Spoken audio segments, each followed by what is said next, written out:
YouTube, it's me, Bree. Welcome to my channel. Today I have a quick announcement before I get started, and that is that my updated paperback copies of Blood and Water are officially here! This thing is so beautiful and I can't stop looking at it.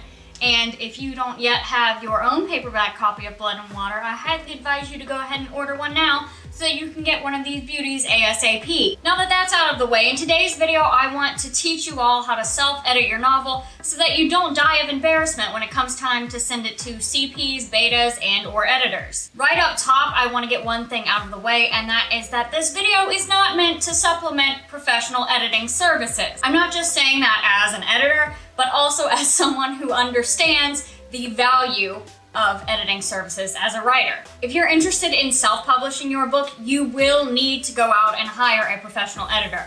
There is no real way around this if you want your book to be any kind of marketable or readable or just professional at all. And if you're going for traditional publishing, an editor will be provided to you down the road, but that is to say, there is no way to get out of editing your novel, and someone else has to do it besides you, and that's it.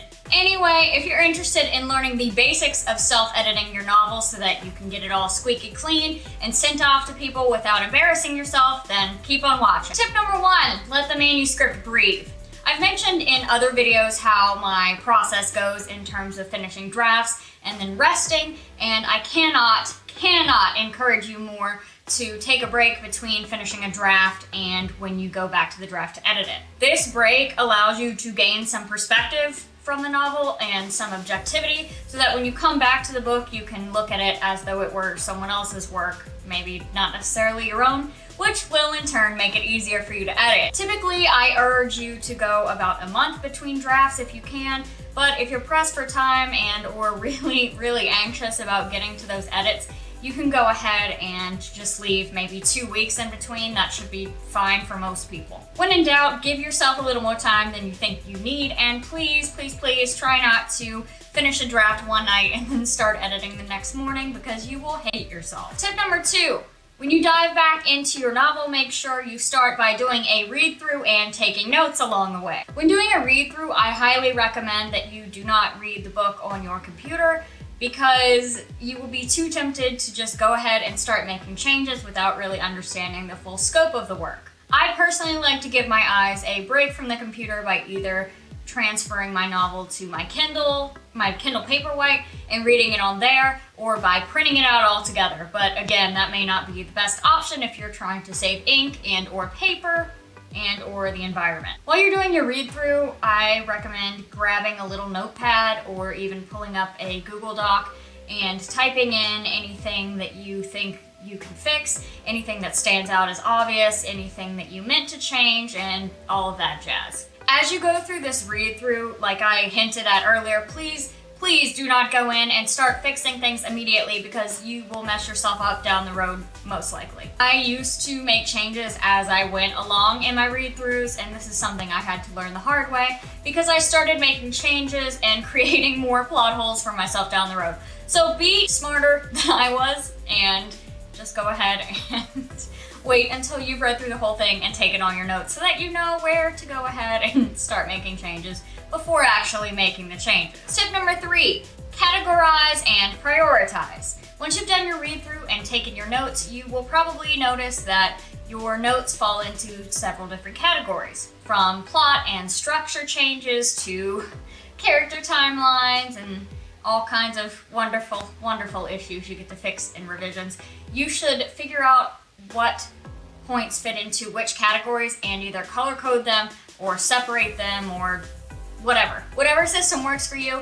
Try to break the edits down as much as you possibly can because it will make them much less scary and much easier for you to get through. Once you've made your list, go ahead and prioritize your notes based on what is going to be the hardest to change and what is going to be the easiest. Once again, I recommend not starting with the easiest things because you might create some real problems for yourself down the road. Which brings me to point number 4, and that is to go from big to small. In order of changes, I really recommend that you start with structural and big picture changes such as timelines, deleting characters, and things of that nature. Although it might be tempting and much more immediately gratifying to go in and make line edits and copy edits, don't do that yet. I'm sure by now you understand where I'm getting at with this, but please, for the love of God, do not start with line and copy edits because you might end up deleting all that stuff anyway when you find a plot hole, and then you'll have wasted precious hours of time. If it seems like I'm getting worked up about this, it's because I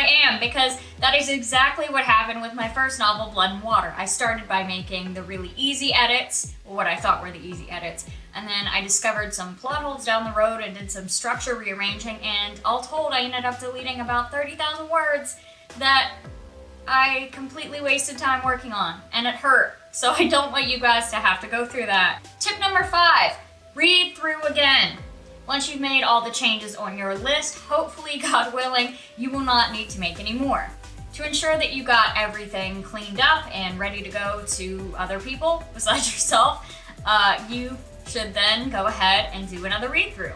This time you can take notes, but I urge you to resist as much as you can, because a problem that I and some other writers will run into often is that they go in and they cannot stop editing a work, and especially for the perfectionist like me, I find that I can waste so much time just tweaking something to death when it already works as is. So if you can, on your second read through, put away your pen and paper, put away your Google Doc or whatever you used to take notes the first time, and just sit and read and try to experience it through the eyes of a reader. And if you love this video all about self-editing your novel, make sure you hit that notification bell, because next week I'll be talking all about how to write a query letter, and I may or may not be sharing my own query letter. God willing, I will have it finished and ready to go by then. I told myself I wasn't going to forget this, and I almost did. I am now thrilled to announce, if you haven't seen on social media, that I am offering my services as a writing coach for any and all levels of experience, from absolute beginner to have a few published books under your belt. So if you're interested in my mentorship service, go ahead and click the link down in the description bar, and I would love to work with you. Thanks so much for watching, and I'll see you all next week. Bye!